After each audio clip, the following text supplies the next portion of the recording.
Good afternoon. I call to order the monthly meeting of the San Bernardino International Airport Authority, held today, Wednesday, October 23rd. At this time, I'll ask the clerk to call the roll, please. Please state your name for the record. Member from the City of Colton. Frank Navarro. Thank you. Member from the City of Loma Linda. Oliva Pesca. Thank you. Member from the County of San Bernardino 3rd District. John Rao. Thank you. Member from the City of Highland. Penny Lilburn. Thank you. And members from the City of San Bernardino. Henry Nickel, alternate. John Valdivia. Thank you very much. Very good. At this time, we will go ahead and accept public comment speaker slips for our closed session. If there's any member of the public wishing to address the commission on any item of closed session. I have no slips. All right. This time we will reconvene our meeting upon conclusion, and we'll now break into closed session. Break into. Not sure if it worked. Good afternoon. We'll now reconvene in open session. Mr. Huber, is there anything to report from closed session? There was no reportable action taken in closed session. Very, very good. We'll call to order our open session. At this time, I will ask Councilman Nickel to please lead us in the Pledge of Allegiance. Please join me as we pledge allegiance to the flag of our great nation. Ready? Begin. I pledge allegiance to the flag of the United States of America and to the republic for which it stands, one nation, under God, indivisible, with liberty and justice for all. Thank you, Councilman Nickel. Seeing that all members are present from our commission, we'll go to item E, items to be added or deleted. For item E. No items to be added, Mayor. However, I just want to point out we have a revised staff report on item number 9.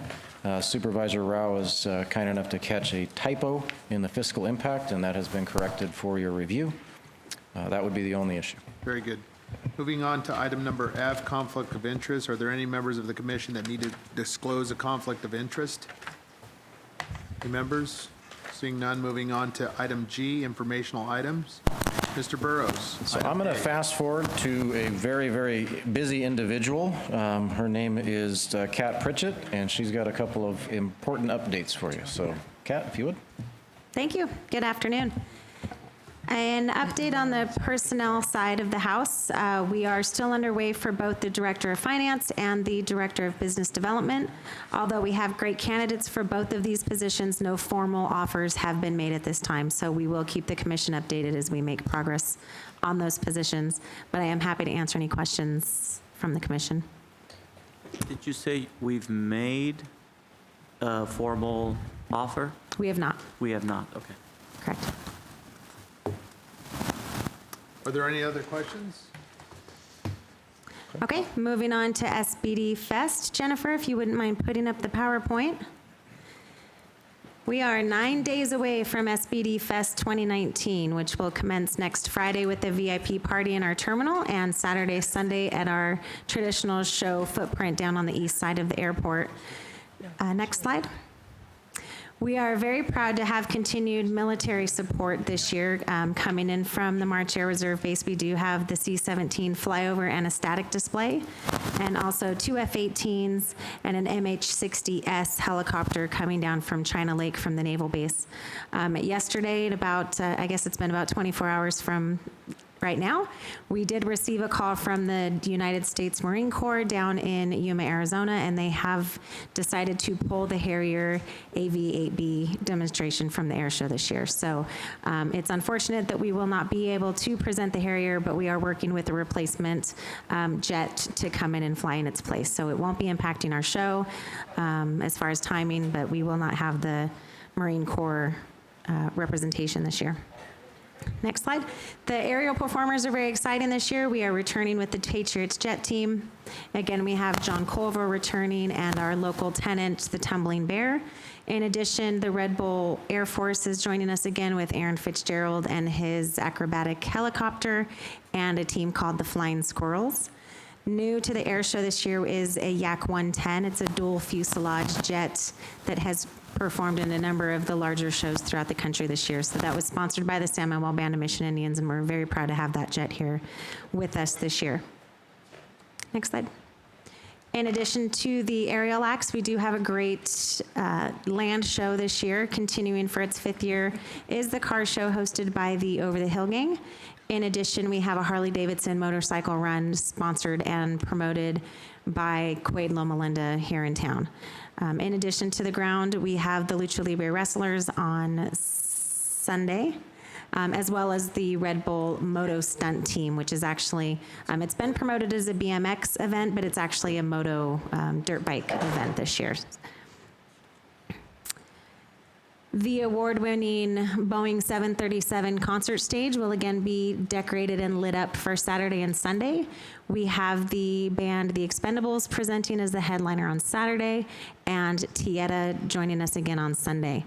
Both are excellent bands. We've had great feedback from folks on our social media campaigns on both. Returning for its 4th year is SB Strong, Battle of the Badges, sponsored again by the San Manuel Band of Mission Indians. The champions from 2018, the San Bernardino County Sheriff's Department, will be taking on a tug of war against whoever wins between the police department and the fire department in the first round to determine the champion for 2019. So those events will both be held on Sunday, and we're excited to have our public safety teams back out and show our support for our PD and fire folks. New to SBD Fest is support of 2 nonprofits coming to us from the San Bernardino City Unified School District. The first is a program called Socktober. In working with underprivileged and orphaned kids throughout the school district, one of their largest requests is clean, fresh socks. So we have partnered with the school district, and patrons who attend SBD Fest and donate 2 pairs of brand new socks at the gate will receive 1 general admission ticket. Those socks will then be disseminated to over a dozen different schools throughout the school district. To date, we have already collected 100 pairs of socks, and we haven't even started the campaign yet. So it's gaining a lot of popularity already. The second is a program called the San Bernardino Teen Music Workshop. This is approximately 250 students who participate in 4 different bands throughout the school district. 2 weeks ago, we were informed that one of their trailers was stolen, which included half of its equipment. Working with Fender Guitar, Fender has custom made an SBD Fest guitar. They've donated it to the Teen Music Workshop, and they will be raffling the guitar off throughout the event to raise funds to replace that equipment. So we're very proud to be able to support the students of the community, and we really look forward to seeing excellent results from both of those this year. None of this would be possible without our sponsors. Thank you to all of our partner agencies who have not only provided some monetary support, but staffing support from our local cities. It's very helpful to offset some of the labor on our side. In addition, we've probably have the greatest committee we've had in the 5 years that we've been promoting this event, whether it's internal staff, our partners, our sponsors. We have an amazing group of volunteers who have really put a lot of blood, sweat, and tears into this event this year. So the numbers have increased from what's up there, but we do show our appreciation. Stater Brothers, Unical, San Manuel. It's just been a great event so far this year. So thank you. Thank you again to all of our sponsors and all the support from the dais. And the last slide. Tickets are on sale now. www.sbdfest.com. We are on Facebook. We ask you to join us, like us, tag us, share it with a friend, share the initiatives, and come out and support the event. I'm happy to answer any questions about the show. Can you tell us how many people attended last year? Last year we had approximately 8,000 actual attendees throughout the 2 days. Do we have any indication as to how many people would be attending this year based on the fact that we lowered prices and all that? Sure. This year we have lowered the prices from $20 to $10. In addition, we have a lot of promotional opportunities, including Socktober. As of today, we have sold 165 tickets, which is a significant increase to what we've seen 10 days out in the past. So we are looking forward to having a really good gate this year. Okay, thank you. I was down on 2nd Street today, and I saw a banner over the street. Do you have how many banners do you have? And do you have any others? Maybe we could put one over our city street on Baseline. Sure. I know in the city of San Bernardino, we do have 2 street banners, one on the north end off of University, one down on 2nd Street. We also have a great street team who are sending out our posters, and they're called gun posters, the orange posters that you'll see throughout town. We have plenty. I'd be more than happy to share them and make sure our marketing team gets the collateral to you for you to share. Okay. Yes. Kat, also, don't miss the opportunity on Hospitality Lane. We have the same banner program system on 2nd and University. There's poles available on Hospitality Lane. I don't know if Colton or has the I same. was just going to say, if you can send me a flyer, I'll have our staff put it on our community channel. Okay, excellent. And each one of your member agencies should have a promo flyer coming through that does offer half-off tickets to your employees and their families as well. So that should be Great. circling its way through your teams. But I'll make sure our marketing team gets all the collateral to everyone. Very good. We thank you very Excellent. much. A Thank you. lot of hard work, and we thank Kat Pritchett and her team, and we're just grateful. This is getting bigger and bigger and bigger, and we're excited about it, and we thank you guys. A lot of hard work, and we're grateful for your work. All right, moving on to item number E. So E is the last one. This is a housekeeping item. So can't imagine that we're nearing the end of October, but we are. And our clerk of the board aptly wanted to talk about meeting schedules. In recent years, the meeting at the end of November has been held. It gets right before Thanksgiving, but that had been at least the course of the last few years. However, the meeting in December this year is on Christmas Day, and so with prior years, we've tried to ratchet that meeting date to the week prior. We want to make sure we coordinate that around your various schedules within your cities and your county So Mike, you're obligations. suggesting the December meeting would be December 18th, is that right? Yes, we can't conflict with your councils. And then November meeting would be what, November 20th? No, what the November meeting, if it's still palatable to the commission, we would just keep it the normal date. Is that the 20th? Yes, Okay, thank you. Yeah. The 20th or 27th? the 27th of November. 27th, sorry. 27th. That's the regularly scheduled day. Yeah. So you might want to check your travel plans, commission members, but I'll be available the 27th. I'm free. I'd love to, Yeah. if we have a quorum, I guess, maybe we can poll individuals, but Yeah. And if you need to check, I mean, you can certainly get back to the clerk of the board as well. I just I'm in wanted to favor get of the that. December 18th meeting, too. That's Okay. fine for December, Okay. obviously. All right. And since we're doing shameless plugs for events, we are scheduled to have the SB Turkey Trot on Thanksgiving morning, which would be right after that board meeting date. So those that have the running shoes available, come on out. Okay, very good. So do you need any action on us on item E? Just if you have a conflict, please let the clerk. So if you have a conflict, commission members, please speak up and make your voice and needs heard. Otherwise, we'll probably head in that fashion, I'm imagining. All right, let's move on to item number H, commission consent items. Are there any polls from commission members? Not, I'll entertain a motion for approval. I'll move it. Is there a Second. second? All right. Members would please announce their vote as the clerk calls roll. Member Navarro, Yes. Member Popescu, Yes. Member Rao, Yes. Member Lilburn, Yes. Member Valdivia, Yes? and Member Nickel. Yes. Thank you. Very good. Moving on to item number I, commission action items. Item number 12. Mr. Burrows? So I'm going to defer over to council. Mr. Huber? Good afternoon. This is the, as has been noticed on several agendas, we want to have a full slate. Annually, the commission is required to appoint officers. The method that has been selected by resolution, which is attached on page 69 and following thereafter, is Resolution 2-92, which outlines a procedure for selection of officers. There are 3 offices available, same as we've had before, and the officers would be approved by a majority of the commissioners. It does require a motion, a second, and a vote. Can be done as the same way as done with other votes, or by a roll call, up to the preference of the chair. Very good, thank you. At this time, we will entertain a motion for election of the officers. And are there any motions? To keep as status? Status neutral. No change? No change.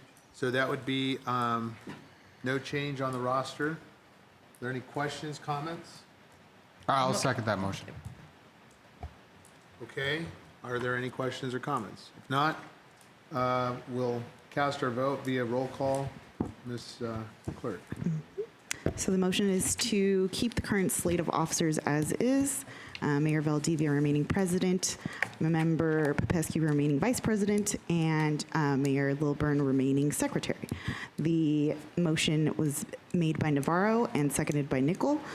Please go ahead and confirm A or nay. Member Navarro? Yes. Member Rao? Yes. Member Popescu? Yes. Member Valdivia? Yes? Member Lilburn? Yes. And Member Nickel. Yes. Thank you. Very good. I just want to say thank you. It's an honor to serve people and our commission members. You guys are a joy to work with, and I'm looking forward to a great. And now this is through what term, Mr. Huber? It is through the, it is one, I'd say one calendar year, but it's 1 year from the, let's go by fiscal. July. It's from, so it would expire at the end of June 30th, or at the beginning of, the first meeting in July. Very good. The meeting Of in July would 2020. be, yeah. This would be on the agenda again in July, Very good. provided we have a full slate. If not, we'll keep it on the agenda and we can, again, continue it if people are absent. Understood. Are there any other elected members wanting or wishing to address the commission?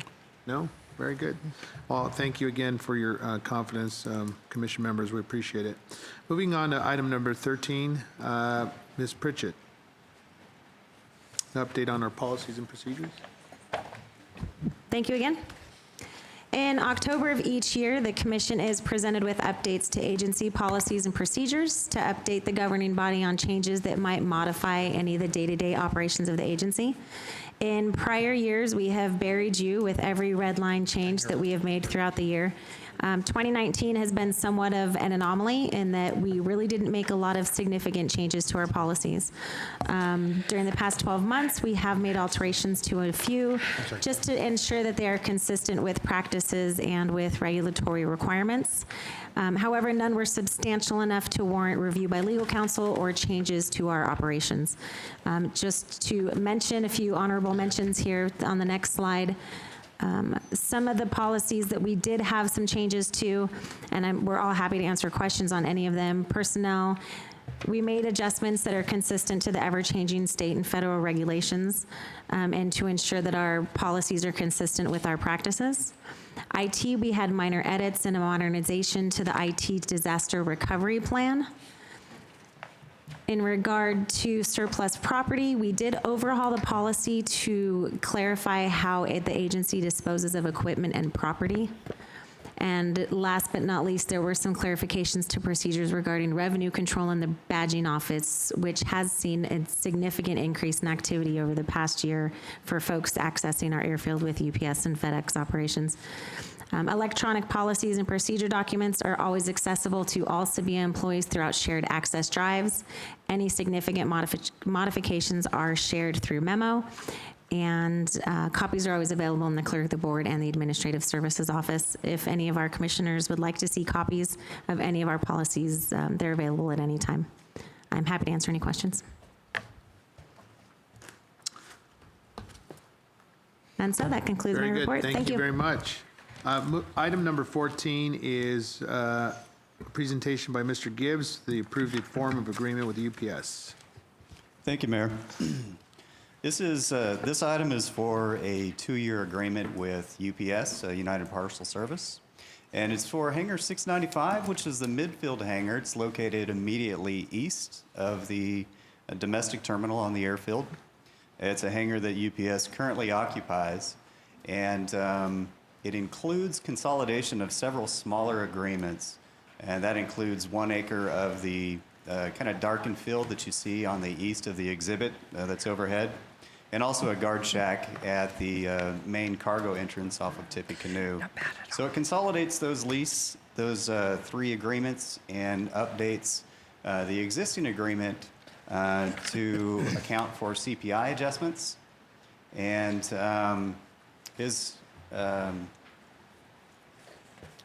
and includes insurance in the amount of $25 million. UPS remains responsible for utility costs. And just a little bit of background on the company.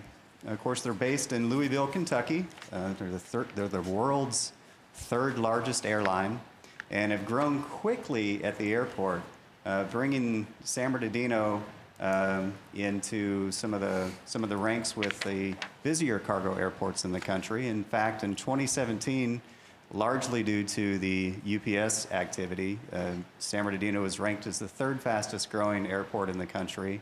In 2018, that moved us up to #1 in the country. And the company continues to add flights and activities as well as employees at the airport. So we're proud to have them here, and staff recommends board approval. I have a couple questions. Mayor Navarro. Yes, thank you, Chair. Just a quick question, kind of just for clarification. The term of this contract for the lease of the building is for 2 years? With UPS, normally a large company like that, don't we have like maybe 5, 10? Why is just a 2-year?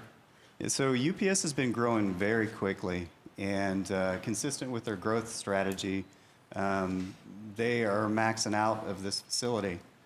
So they're growing pretty quickly, but it falls in line with their overall growth strategy for the airline.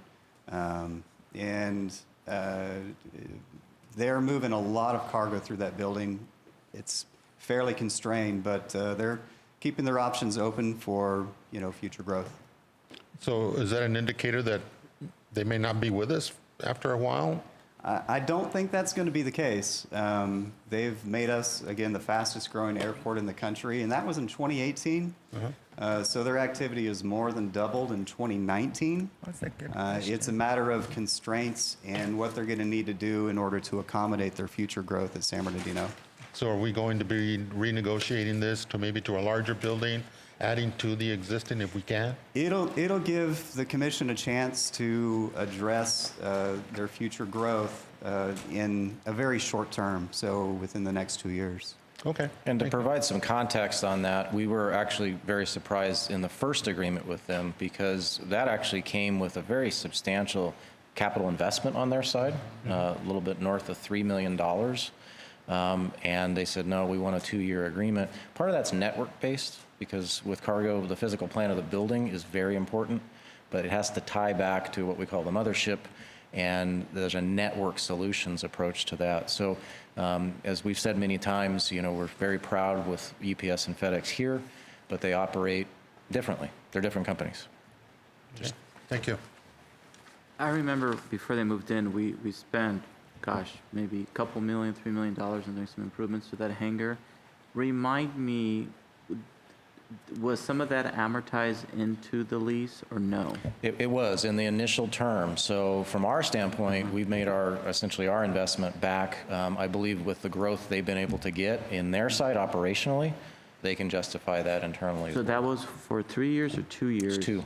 2. So it was amortized over 2 years. So does that mean that this base rent actually went up with this new term? So CPI adjustment built into it. Just CPI, but not amortizing of, so we amortize for the full 4 years. So no. For the improvements. No, we were able, because of the growth in the rental stream here with the market, we were able to recapture our investment very quickly in this project because of their not matching exceeded investment on their side. We didn't compensate for that. They didn't ask for compensation on their investment. So there's no changes in the lease amount that we're getting from them? No, so we have a net increase in the rent, and that's what's dealt with. And how much is that? Because I'm not seeing it. It's a CPI increase. So it's approximately 6% growth in rent versus what they were paying before. Okay. Okay. Thank you. Yep. So, Mike, I'm going to go ahead and move for approval on this. This is a great sign. It's an indication. I mean, the positive aspects are that this is a great sign that our airport is focused in on service delivery, and it is providing another nexus for our airport to provide the economic growth and impacts. As I understand and read from the organizational summit that we had of sorts, the strategic planning session back in September, there was one chart that suggested that Q4 of 2020, UPS and FedEx are going to double up their flights. They made a commitment to the airport. And so we're going from about 100 flights monthly to 200 flights monthly in Q4 of 2020. That's correct. And UPS, as Mark indicated, between FedEx's operations, they are by far the bulk of that fourth quarter capacity. They're So with bringing the in- expansion of this hangar, I would assume that it does support that commitment by Q4 of 2020 to It get this. absolutely does. All right, and they need this space, and this is a good thing for our airport. So It's vital. It's a motion for approval on my end on this one, if we could get a second. I'll second. Very I'm good. Sorry, Supervisor. All right, and if the clerk would please call the roll. Yes. Yes. Yes. Member Lilburn, Yes. Member Valdivia, Yes. and Member Nickel. Yes. Thank you. Very good. Item number 15, Mr. Burrows, updated action plan. Yes, so I just want to give a snapshot for what we have on deck for November, which would be the next slide, if you could. So you just endured probably the lighter version of policies and procedures updates, but that is what we do at this point. We're also looking at recommendations on mid-year budget adjustments. So that's internal to the finance and construction teams as well as the airport team.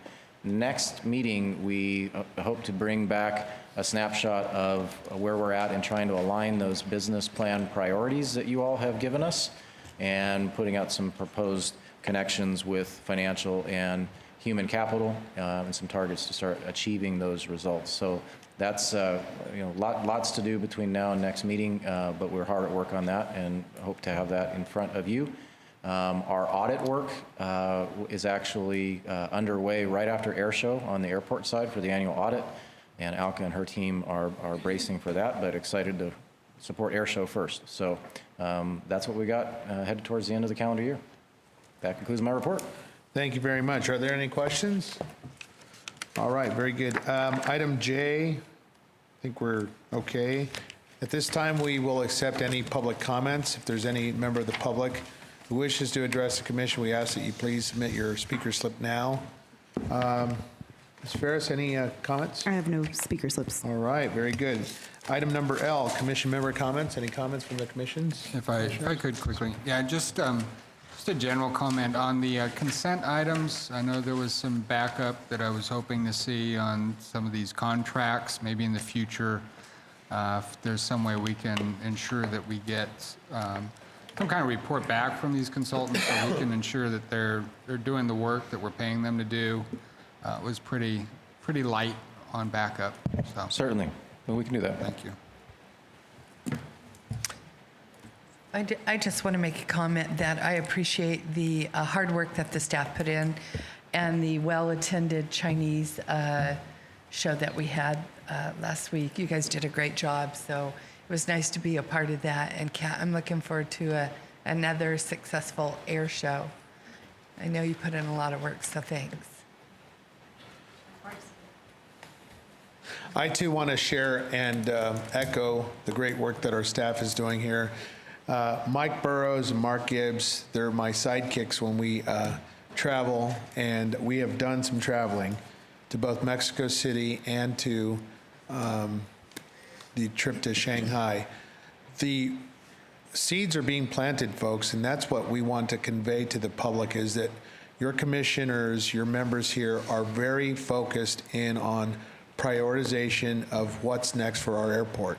We take that job very seriously. I, as president, take it extremely serious because this is your money, this is your tax dollars at work. And so I'm very grateful for the good work that our staff is doing, Mr. Burrows, Mr. Gibbs, The Chinese symposium on October 11th, Friday, October 11th, was really a class act, and we are grateful for all of the hard work that our staff here at the airport did. I also want to send my deep appreciation to my staff, the mayor's staff for our city. We lent a lot of support, and we are grateful for our staff putting a lot of work in on this. The end result will be determined in coming days and weeks, but I look forward to some good news coming out of that. The Consul General for China, Mr. Jinping, was here, and we're excited about having him here. I think it's the first visit here that we've had from the Consul General, along with 6 Chinese airlines. And so we're excited about the opportunities that it presents for our international marketplace. So with that, we thank you. This meeting is now adjourned. If there's no more comments, thank you all and drive home safe. Hey, baseball game. Thanks. Appreciate that.